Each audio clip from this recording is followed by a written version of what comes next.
Okay, guys, I'm organized. Hello, people.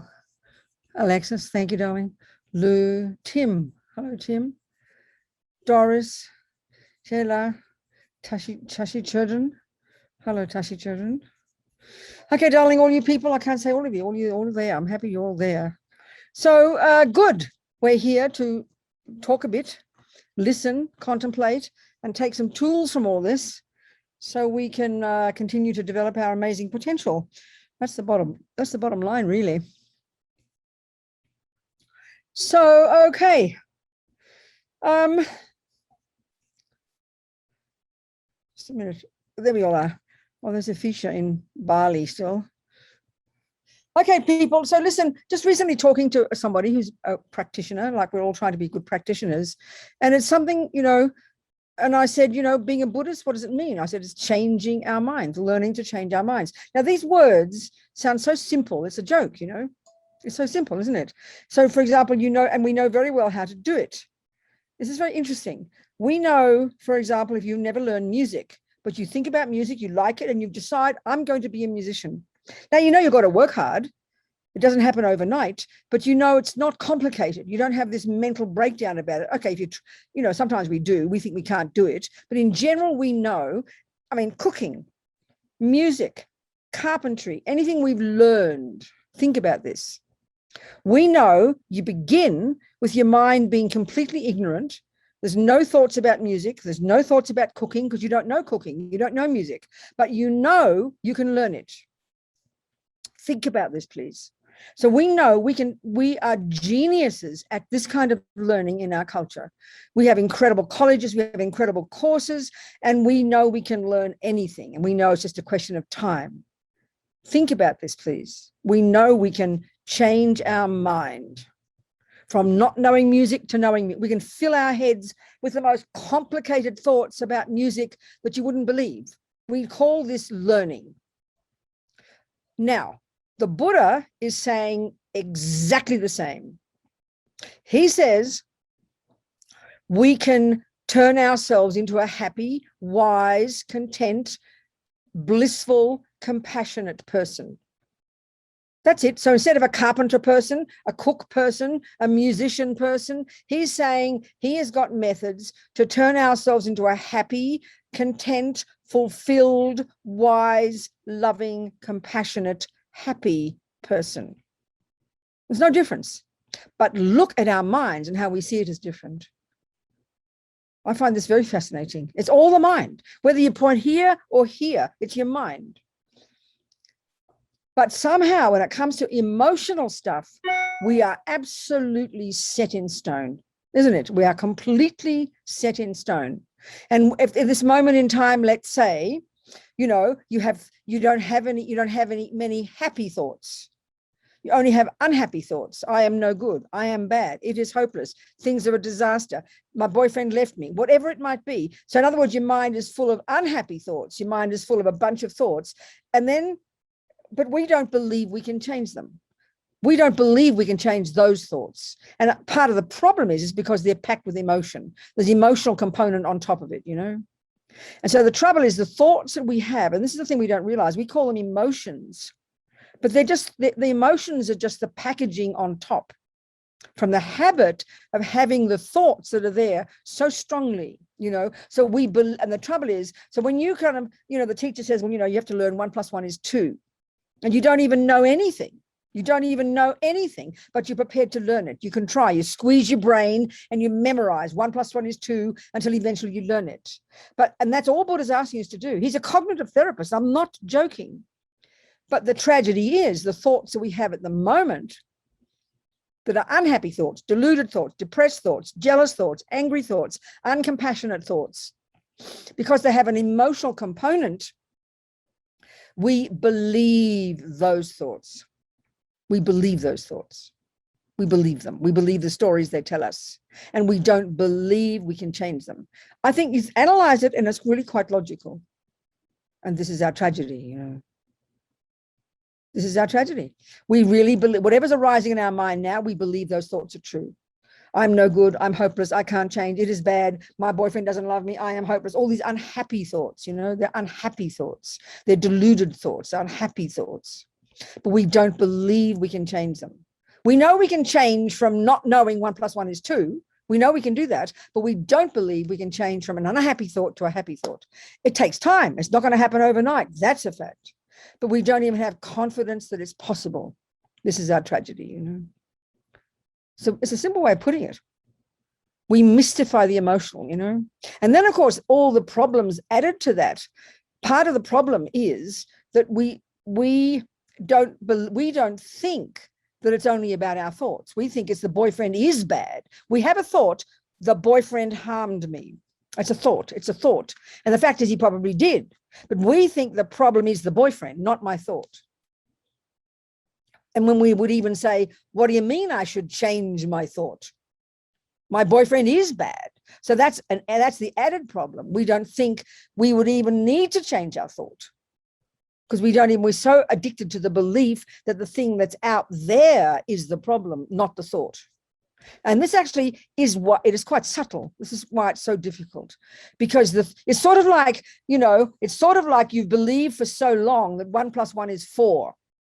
That's where the problem is. You've believed totally that 1 + 1 is 4. You are addicted to believing that. Then it gets difficult to change it. This is the problem. But basically what you're doing as a Buddhist, like I said to my friend, we were discussing it today, she's got a lot of panic thoughts and anxiety thoughts and worried thoughts. Join the universe. I said, we're all the same as each other. It's just that sometimes we have more panic than others. Other times less panic thoughts, But the trouble is we believe the thoughts. And the tragedy is we don't even know that they are thoughts. Because these thoughts, the way Buddha's putting it, the thoughts that we do have, the angry thoughts, the depressed thoughts, the anxious thoughts, the jealous thoughts, are so powerful and are so deeply ingrained in our mind that it causes the world to appear like that. So, of course, we believe it. And we don't even think our thoughts have got anything to do with it. So in a sense, it's quite a revelation to realize that anger comes down to being a thought. Depression comes down to being a thought. This is surprising to us because we're so addicted to the feelings, the physical feelings, And then we don't even notice the thoughts and this is the thing, it's like, not only do we believe that 1 + 1 is 4, we're totally addicted to it. We don't even notice wrong. We don't even realize it's wrong, But the theory is that the point is the job of being a Buddhist is changing your thoughts. And it might be surprising for that because we don't think it's like that. We think it's, God knows what we think it is, The trouble is the thoughts that Buddha says we can change, we are totally addicted to them and we believe they are true. In other words, if you're anxious about something, you're really anxious, like this discussion I'm having with this person about anxiety. The latest thing she's anxious about is that she could die at any moment. I mean, Buddha's telling us we could die at any moment. She's only just discovered it. So she's having a complete panic attack about it.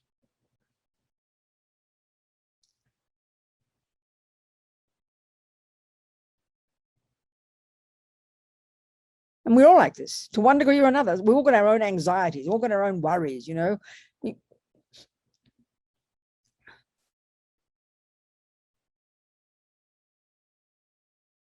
So, okay, then that's not really a good example.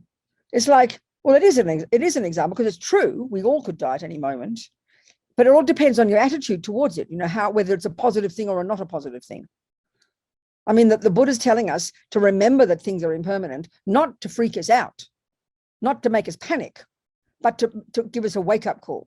That things that we can, and that's the way we change our thoughts. But that's what's hard because then sometimes when we hear these things, we have a panic attack about it. My God, I'm going to die. What am I going to do? But anyway, that's really not a good example. It's often the thoughts like you think you're no good, that kind of thought. That's the one that's really difficult. The Buddha's point is all these unhappy thoughts, these unhappy deluded thoughts, these emotionals, these deluded emotions, or the thoughts that are packed with a lot of emotion because of habit. One of their jobs is they exaggerate, The deluded thoughts exaggerate. So so for example, we think we're no good. We think we're a disaster. We think we're fat or we're ugly or we're not very intelligent or nobody loves me or whatever. They're all about self-hate thoughts, which is very common in our culture. This is the kind of thought that's a really good example. It's a thought, right? It's a thought. I am no good. I am too fat. My nose is too big. I am not very intelligent. Whatever it might be. So that's labeled aversion. It's labeled anger, and you're the object of it. It's just like, he's so ugly. She's so horrible. That's so awful. That's anger, and the object is out there. Well, what the anger does is exaggerates. One of the key jobs of the unhappy emotions is they exaggerate the status of something. And this is the point about not believing it. We totally, completely believe it. This is our tragedy. This is the real point. This is our tragedy. In other words, we're complete.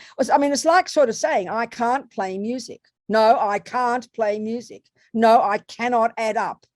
We think that anyway. That's part of our problem.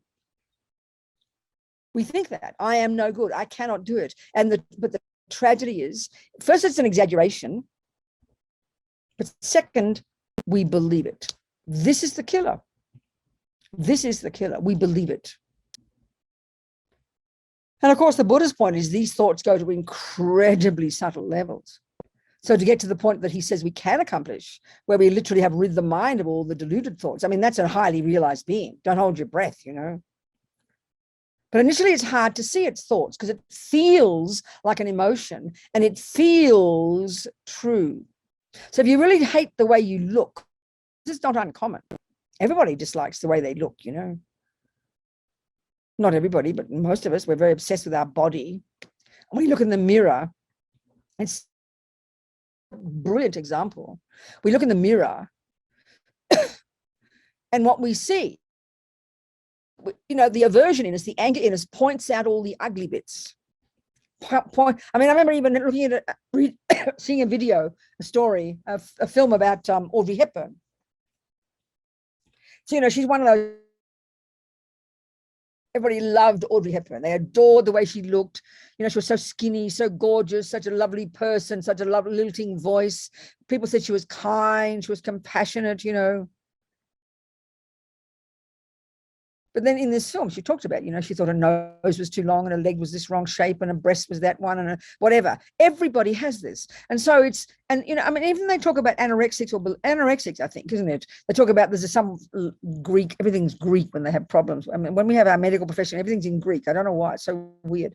But this view that you have a distorted view of yourself. You look at, I mean, one of my sisters is that way, you know, or you look in the mirror and you're actually really skinny. You've got skin and bone, but you believe you are fat. Everybody actually has that to one degree or another. And this is the Buddha's point. It's such a revelation. Buddhist psychology is so fascinating. The key function of all the unhappy emotions, they're being fundamentally thoughts, conceptual stories, they're conceptual opinions, they are all exaggerations. So depending on how strong the exaggeration is, you know. But because it's so strong and because it feels so real, and you look in that mirror and you believe in the story in your mind, this is when, if we can start to see this, we are on the right track in understanding the Buddhist analysis of how we suffer, you know. But even seeing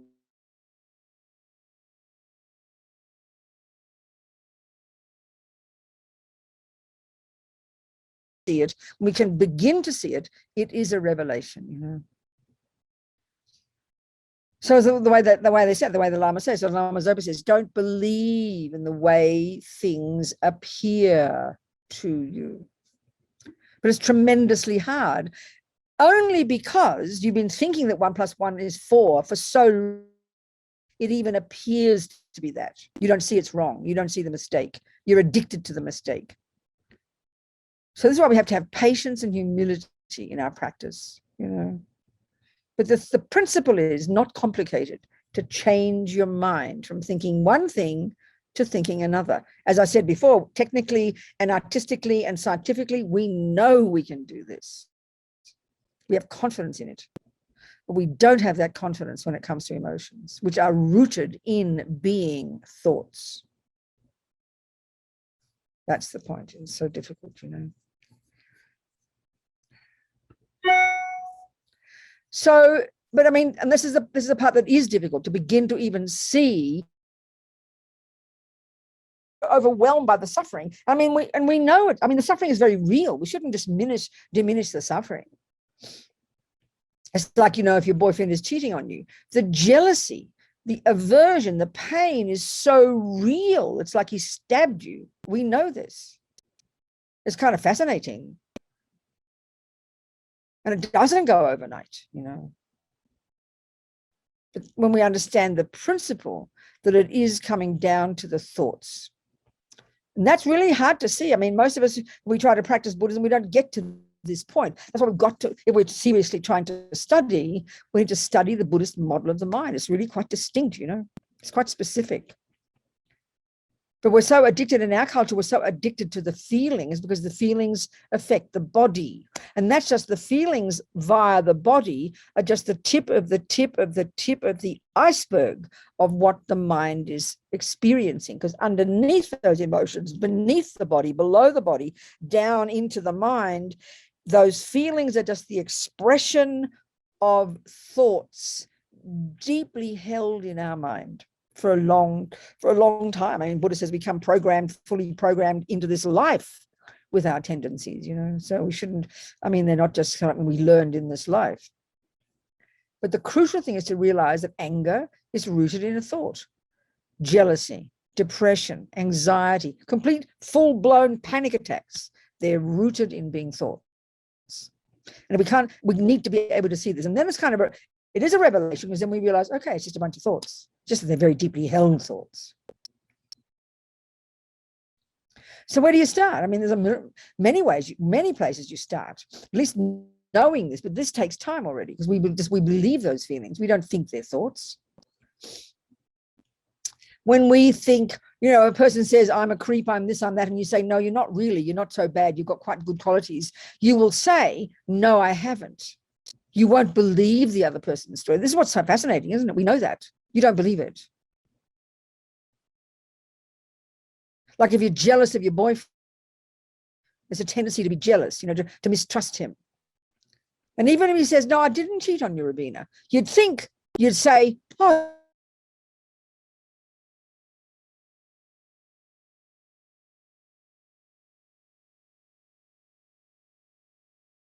that's why we suffer. We don't suffer because of the external condition. We don't suffer because of the external condition. We suffer because of our interpretation of the external condition. That's the part that's really hard to see,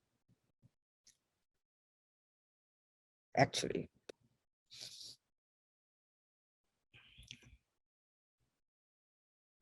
So, okay, ask me some questions. Questions. Everything comes out with the questions. That's the best. So talk to me, darlings. Ask me some questions. What's happening? Anything at all. Ask me some questions. Ask me some questions.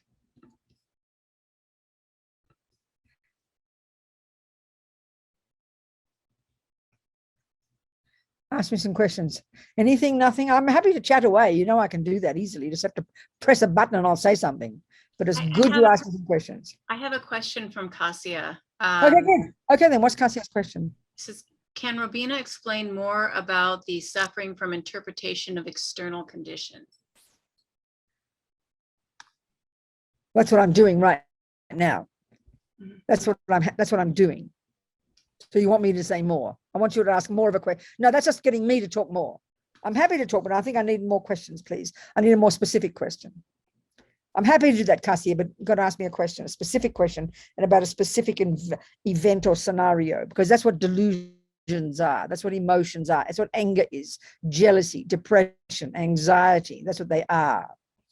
They are thoughts deep in our mind, truth about the external world, you know.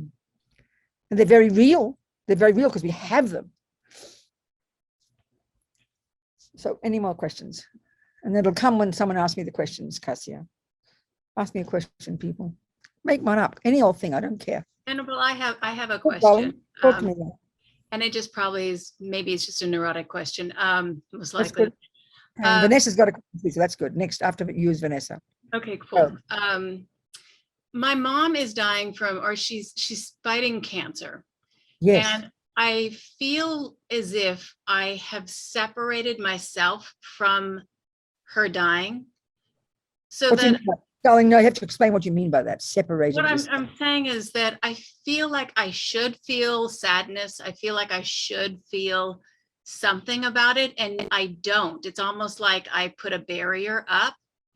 And I don't know what my question is to you about it. It's just kind of, I just feel like there's like a denial that I don't really know how to deal with it quite yet. I mean, I don't care whatever you feel. I don't care. You've got to think about your mother here and help your mother die well. That's all I can say to you. Okay.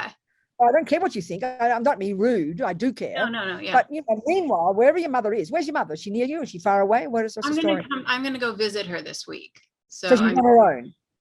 Pardon me? She's on her own. Well, she's like, my brother lives there with her. Okay. Okay. You know. And she's dying. She knows she's dying? I think so. Yeah. Okay. So, honey child, your job is to help her die peacefully. I don't know if you've got Lama Zopa's book, but I highly recommend you get it. I do have it, yes. Please then, darling, the key job then, your key job, whatever you're dealing with your own thoughts, that's your business. That's fine. But listen, your mum's the main concern here. So your job is to take care of your mother, to love your mother, to tell your mother she's wonderful, to thank her for all her kindness, to help her be peaceful. And you just, I mean, one of the most powerful ways, I mean, have you got a good relationship with your mother? Do you love your mother, or what's the story? Oh, yes. Oh, yes. Okay, then come on. Then just love her, praise her. I mean, however she's thinking to herself about her death, that's up to her to bring it up, you know.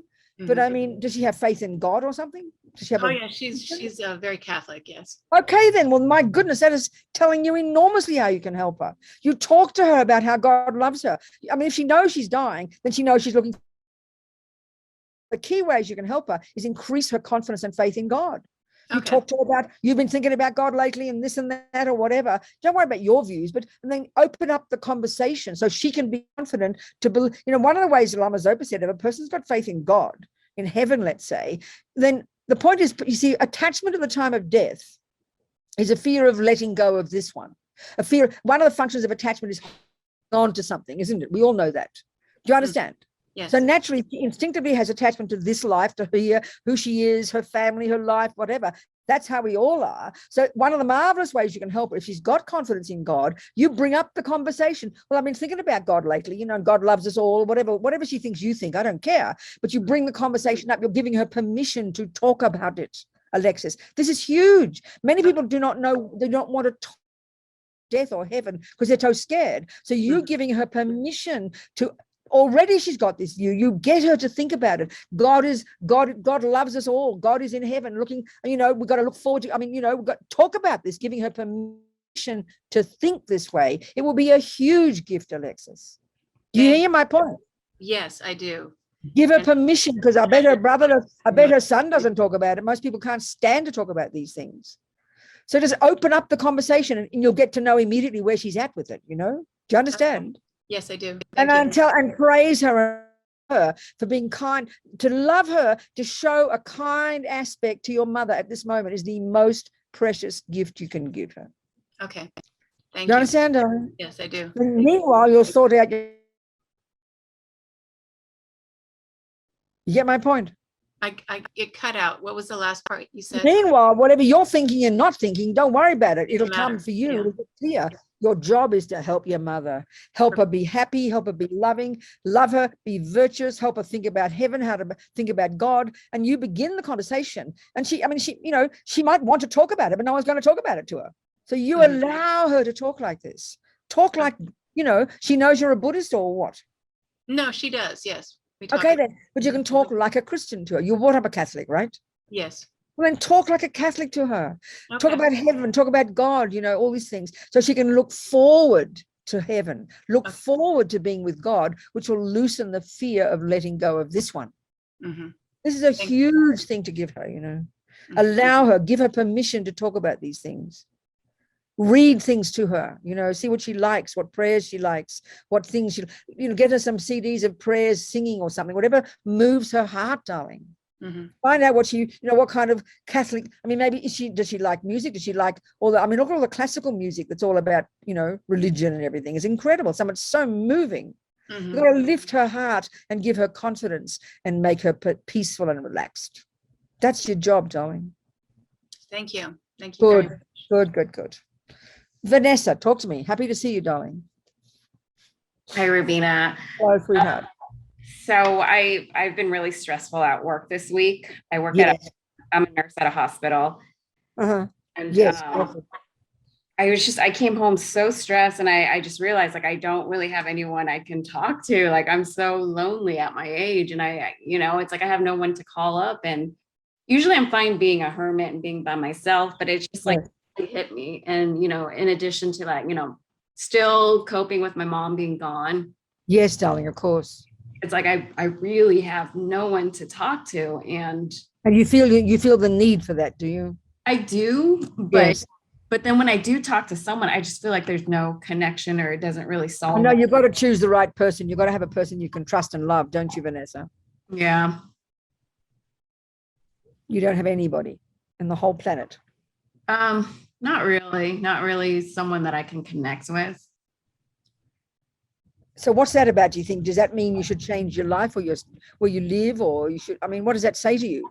That's the point I'm hearing. The fact that you need someone to talk to, you want someone to talk to. Is it the place you're living? Is it the job you're doing? Is it so that's something you've got to address, not just say, I'm feeling lonely. How can you address it? we can give all the talks about how we can give up being lonely, but there's another way, is find a friend. How can you find friends? What is the method for you, do you think, to find close-hearted people? What do you think you should do, Vanessa? What do you think you should do, darling? Well, that's the issue. It's I live like a Buddhist. It's kind of what? Say it again. What? As it being a Buddhist, it kind of puts me in the situation where it's like I kind of see everyone else's samsara, and I don't really want to get involved with it. So I kind of look. See, that's an interesting point to bring up, Vanessa. That's something. It's like that's a bit like. I'm not trying to be rude to you, but listen to this. There's a bit like of an arrogance in there. You're kind of cutting yourself off from people, and now you're suffering because you've got no people. Maybe you've got to have a bit more humility and know that there are lovely people out there who will totally understand your heart, who might not be anything, might not even know a word about Buddhism. There are lots of wonderful, kind people out there. So maybe you're cutting yourself off, darling. Look at that part of yourself as well. Okay. What's that about, do you think? Do you understand, sweetheart? Maybe you're being a bit too idealistic about what friends should be, do you understand?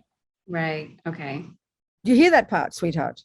Yeah, I do. It's hard for me because why is it hard, darling? What's hard about it? I think I can be judgmental. Well, that's called anger, sweetheart. Call it what it is. It's anger, it's aversion. So you cut people off, you see fault. Well, of course, if you're going to be finding fault in everybody, you'll never find a friend, Vanessa. That's an interesting point, isn't it? Mm-hmm. If you're always finding fault in people, then you're going to be isolated, darling. There you are doing a job. You're working, helping people, right? Aren't you? Right. It's your job, isn't it? It's an amazing job that you're helping sick people. So you're already reaching out to people. So it's a bit contradictory, isn't it? Yeah. The people you help, do you have aversion for them? And do you help them reluctantly, or do you help them from a good heart? From a good heart. Then this is a bit of a contradiction. On the one hand, you cut yourself off from people and you find fault. On the other hand, your job itself demands that you open your heart. So you are opening your heart. Mm-hmm. I find that very fascinating contradiction, don't you? Yeah. Okay. What do you think? Yeah, it's something to look into. Are you happy with your job? I am. I'm stressed out. I'm new at it. What are you new at it? How long have you been doing the job? I've been for 5 weeks. So what's the job again? Nurse, isn't it? Yeah. So you only just graduated, you mean? Yeah, I'm a new graduate. Well, then, darling, give it time, sweetheart. Mm-hmm. Yeah. Maybe give it time, but maybe in your heart, there have to be like-minded people. Don't tell me in this hospital where you're working, you haven't noticed some people you'd like to be your friend. Mm-hmm. What do you think? Sincerely, have you noticed in the back of your mind? There's good people, yeah. And then, sweetie pie, may I suggest you just keep thinking that way and aim to find friends, not to be all needy all over them. No, not like that. You're a lovely human being. I know you. You're kind. You've got a good heart. You're intelligent. And now you've got this new job. I think it's a perfect opportunity for you. So maybe look into your mind, find that aversion. Don't be scared. Don't be fearful. I mean, what the fear is, you're criticizing people is sort of protecting yourself in a way from being hurt, you know. But notice that part of yourself and maybe a bit more humble, a bit more open, and just make the aspiration to want to be friends with people. Okay. Okay. You hear me? Yes, I do. Make a decision. I mean, if you were, living in your house 24 hours a day with no contact with any humans, then I would say you better do something. But you've already got a perfect opportunity. So get over the stress, do your job. I bet you're doing a really good job. They're pleased with you, right? Yeah. There you go, darling. Well, stop being pleased with yourself, okay? Okay. And know you got a perfect opportunity to make new friends, to have people you can talk to. Don't cut yourself off, darling. Okay. Do you hear me, Vanessa? Yes, I do. Give it a try.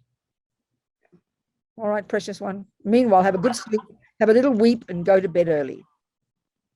All right. What time do you have to go to work, Vanessa? I have to go. I have to be there by 7 o'clock tomorrow morning.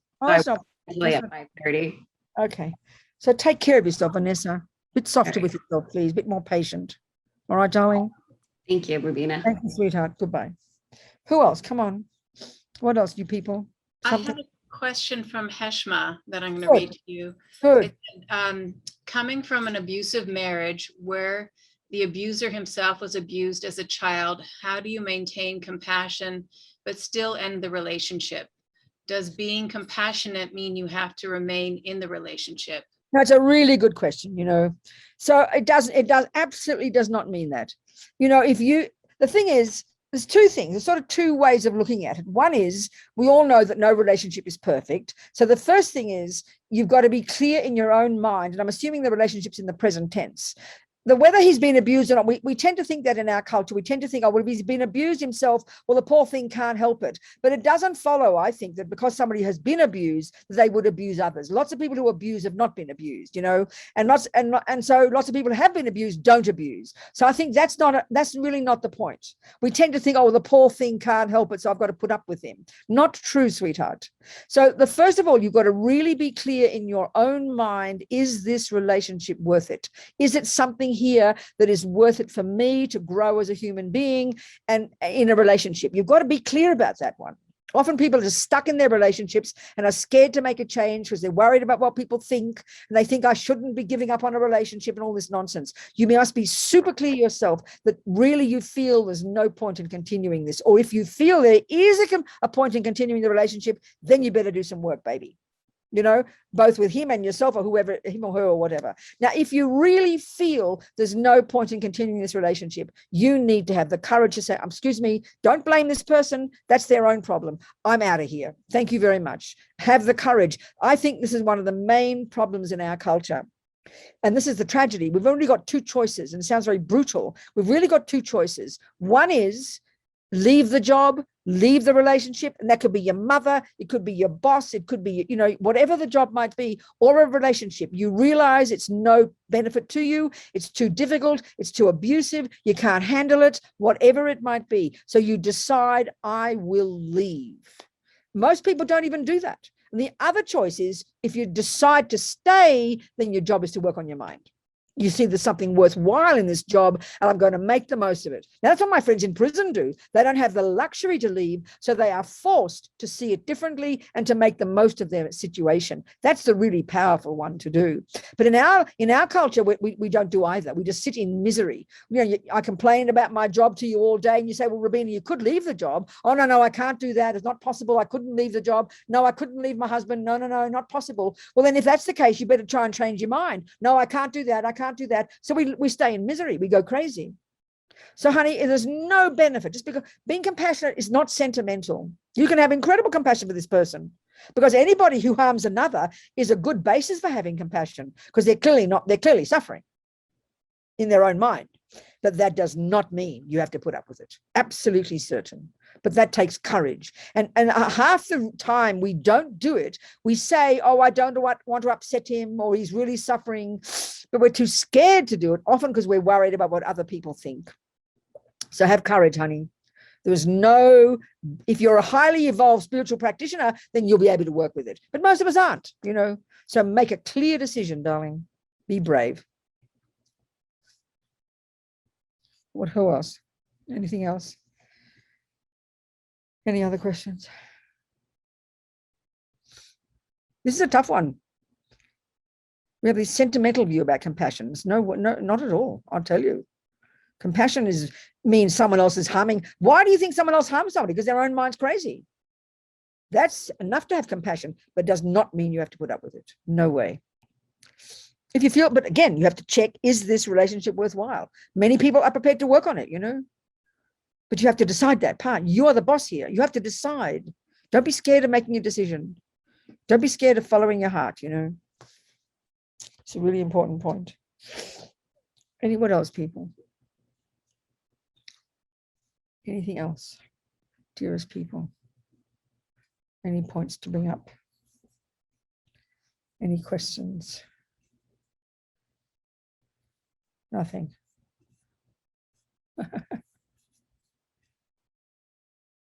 Nothing? Nobody? No questions? You want me to talk more? I know. That's what it is, isn't it? Like Cassia wants me to talk more. It's okay. Yeah, it's a tough job. It's all I can say. Is long-term. It's a long-term job. And this is where you say, okay, the example of a person in an abusive relationship. It's in any relationship, it's very hard to distinguish between me and the other person. We're so, you see, this is where attachment, the deepest attachment, the attachment to being seen as a good girl, this is a primordially deep problem we all have. And it's so hard that when we've got this strong attachment, and that's always in relationships, you know, in partner relationships, or even with our children, this attachment is so enormous that it almost makes us, we almost get confused where I begin and the other person ends, or when I end and the other person begins. We really believe we're like this unit, you know, mother and child, like the mother is so attached to the baby. It's as if the baby is an extension of her. That's how attachment works. And that's incredibly difficult to work with, you know. So when you're in a partner relationship, because this deep hunger in us, this deep emotional hunger, every millisecond, under everything we say and do and think, and I'm not exaggerating,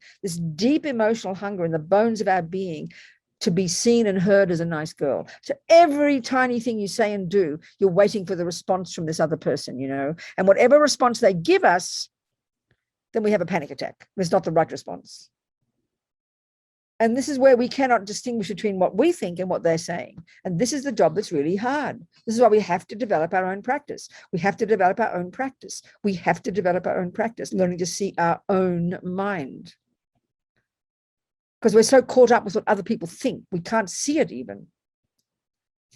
You know, having the view that you're nothing, you're no good, is completely caught up with what you think, that you think other people think you are no good. We don't even notice that. So, you know, like Vanessa, I mean, she's exposed herself. She said those words, and it's a really marvelous one to use as a basis.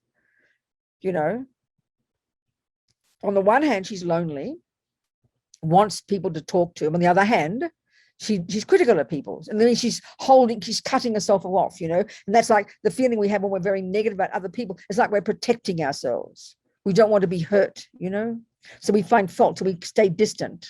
But at the same time, she's hungry to have a person to be close to talk to, you know. I mean, this is a really not uncommon problem. And so often what comes with that, and I'm not saying that necessarily with Vanessa, it can be this, I'm not saying it's Vanessa, so don't please be insulted at Vanessa, but often what can come with that thought when I'm lonely is that, why doesn't somebody love me? We're sort of hoping another person will reach out to me and go into my heart and pluck me out and show me they love me. We're waiting for someone else's approval, in other words. We can't see that we've got, you know, Vanessa's got the power to look at other people and she can decide to become their friend. But in a sense, maybe what she's doing is she's waiting for someone else to come to her. But what she's not seeing, and we're all like this, she's cutting herself off. But these are very subtle. All this is like our self-protection. This is attachment to being seen as a nice girl. And because sometimes we've been hurt by others, we cut ourselves off from this and we don't notice the process going on. It's so tricky, you know. So people who feel lonely, and I'm not trying to insult Vanessa, she happened to be the person who said it. People who feel lonely, it's always thinking, why isn't there someone else out there loving me? We're waiting for the other person to make the move. Whereas the person who's not lonely, they're the person who reaches out to other people. So maybe that's what we've got to become, is have the courage to reach out to other people. Instead of thinking, why is there nobody loving me? Think, well, whom can I love? Whom can I do something for? I mean, there's Vanessa. As a nurse, she's trained to be a nurse to help people. So it's such an interesting kind of contradiction. She's got a big heart and wants to help people, but at the same time, cutting off from people. It's very interesting. So these thoughts that we've got in our mind are so deep and so subtle, I tell you, they're so complicated. So we've got to unpack and unravel them. And it's not an easy job, I tell you. But this is what we have to do, you know.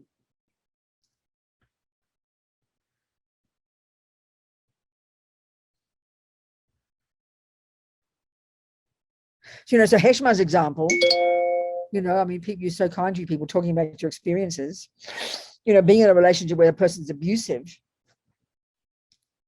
Absolutely have compassion. There's no question, but that doesn't have to be sentimental compassion. Compassion's got to be strong. Have compassion, yes. But first, I mean, the Buddhists don't say it like this, but it's a good way to put it. We first have to know our own minds well, which in a sense means learn to have compassion for ourselves. So if you can't handle it, then it's powerful and necessary to leave it, whether it's the job or the partner, whatever. Even if your mother might be, I mean, we all know our mums are neurotic because our mummies never think we love them enough, you know. Maybe we've got a good relationship with our mummy, maybe not. The mummies have so much attachment, so much neediness, emotional hunger for their children to love them. But I mean, if it's unbearable for you, if you can't handle it, then you cut off your mother. If you're not brave enough, I mean, if you're brave enough, but we're usually too scared to do that. But we have to know what we can handle. We have to know where we are at. It's like we have to know our own internal progress, you know, to know what we can handle, what's best for us. It's not being selfish, it's being intelligent.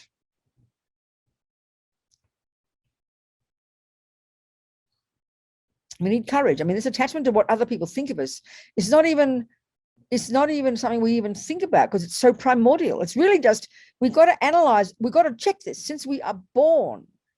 This deep hunger, literally, is to be liked. We all think it's so utterly natural that we want to be liked.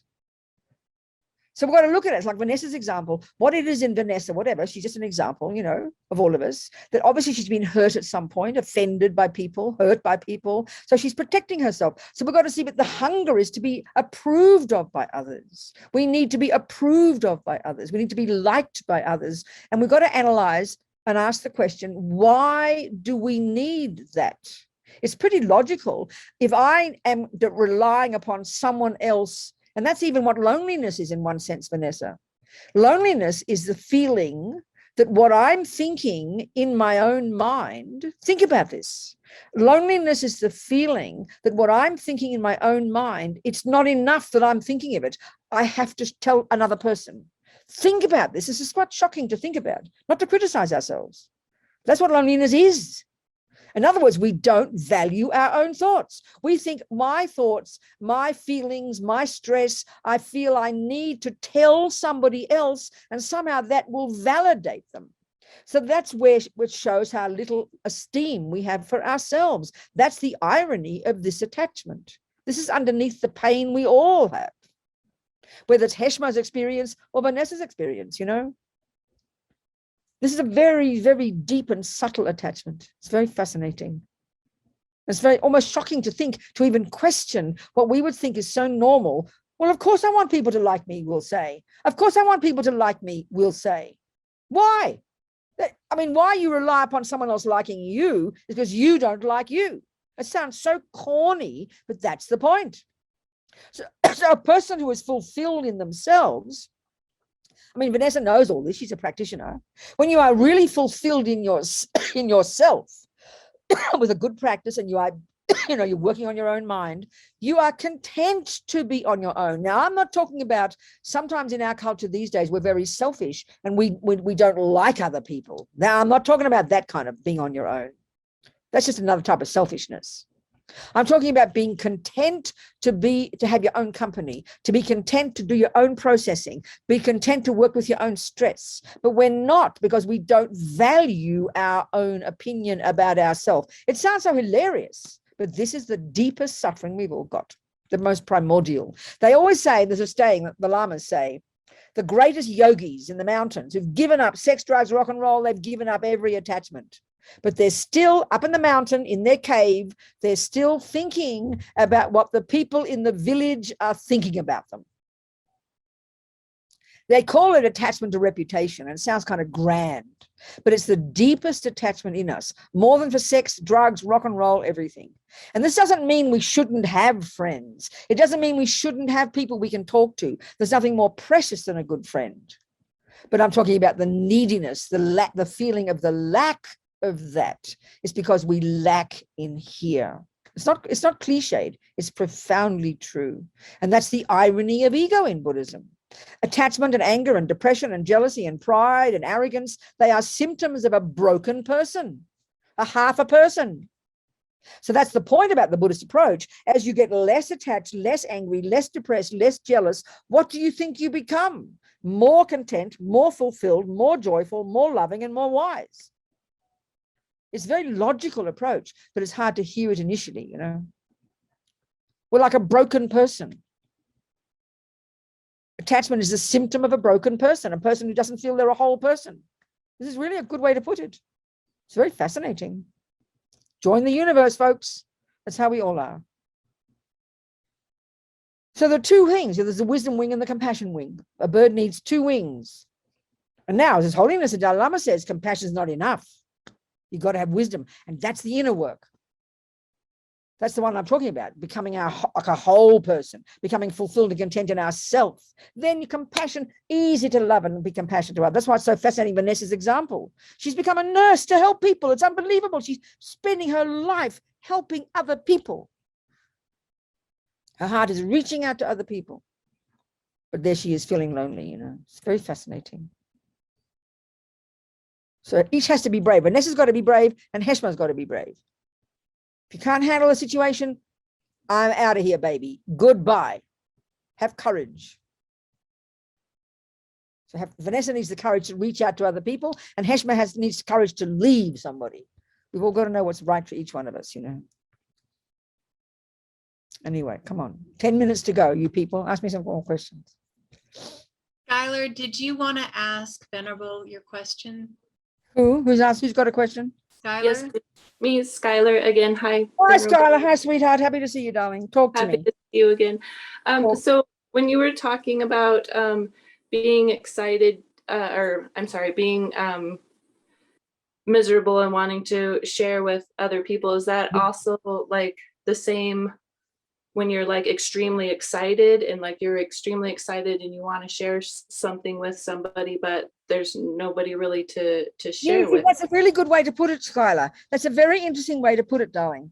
Yes, it's the same thing, like something wonderful happens and you want to tell somebody immediately. It's exactly the same. It's attachment. And I've not been cruel about it, Skylar. We have to notice it.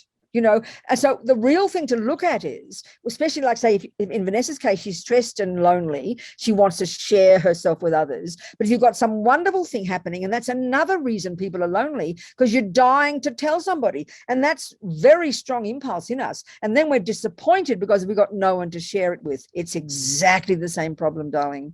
We've got to learn to have that experience and be happy with it ourselves. But that seemed almost so weird for us. And I think our culture is very fascinating. I think psychologically, the way we think in our culture, how we become a proper person is by being socialized. So that's our view from day one. It's not part of our psychology to train children to become their own little friend, to become content with your own mind. We start being social from the time we're practically born. And we actually think that that's how we become a proper person. But it's actually dependent upon this enormous attachment. I mean, that's why going off and doing a 2-day retreat, being on your own, sounds kind of weird, We don't know what to do. We don't know what to do with our mind on our own. That's why many people with COVID-19 are going crazy. They're stir crazy because we don't know how to deal with our own thoughts. That's right, Skylar. Exactly, darling. It's a really good point. So it's marvelous to have friends. Nothing wrong with that. But when we, but we have to see the attachment component of it and the love and compassion component. They're very, very different. They're very different. But we don't see the difference. And that's the key job we have to do to distinguish between attachment and love. It's an enormous point. It's powerful. What else, darling people? Something else in our last 6 minutes. Now it goes very quickly. So is it helping, Cassia? Because you're getting your answer. Good, Joey. What else, people? Come on. Any other points to go? 5 more minutes for our little discussion. Food for thought. I mean, all this is subtle stuff, okay? And all I can do is try and talk from my own experience of trying to be a Buddhist. All I'm doing is trying to practice what I'm saying, putting my own money where my mouth is, So you get to know your own mind well. But I'm using here very specifically the Buddhist model. I'm using the Buddhist model of the mind, which is so specific. So specific, I tell you. His views are very specific. The words I'm using are very common because, we've got the wisdom we've got these days, a lot of it, I think, is coming directly from Buddhism. We might notice it, but it absolutely is,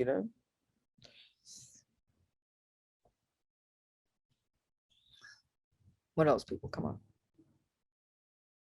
So maybe what's to finish with a bit, we have to, like I said before, we have to distinguish between attachment and love. And this is maybe Heshma's problem.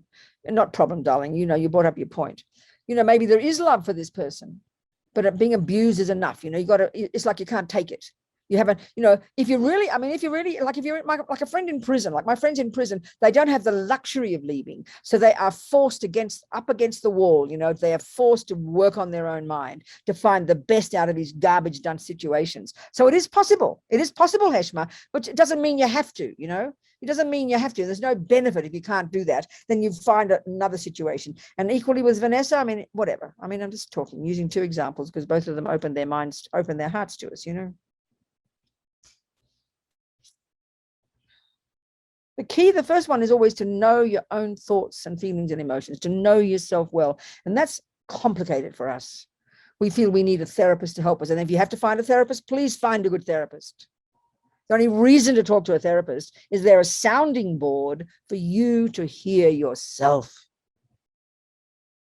And to know ourselves and have courage to know what our thoughts are and have courage to make our decisions and not be afraid of what other people think. That's why people who've got a very open heart and who don't have much defensiveness, they're the ones who can reach out and be friends with other people and be loving and kind and help others. What can I do to help others? They're that kind of person, But some of us, we get hurt easily. We cut ourselves off, so it's really hard to see that. So, darling people, that's all I've got to say. In the last 3 minutes, if you have something to say to me, you say it. How are you, Gina? Who's that next to you, Gina? This is my friend Nina. Hello, darling girl. Happy to see you. Happy to be here. Thank you. Yes. Okay. And I'm very well.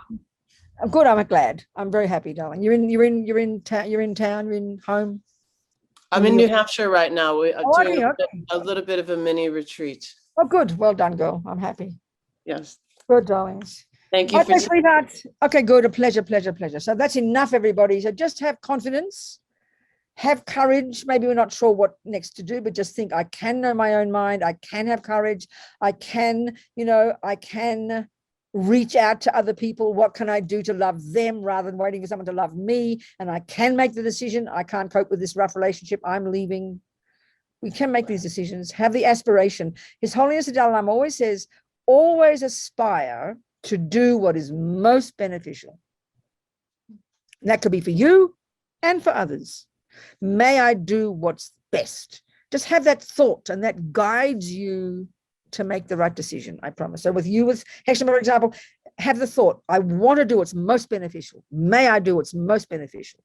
And you'll have the courage to make that choice. And Vanessa too, and all of us. Okay, darling people. Much love. Thank you so much. Thank you, Alexis. Thank you, sweethearts. Thank you, Robina. See you in the sky. Thank you.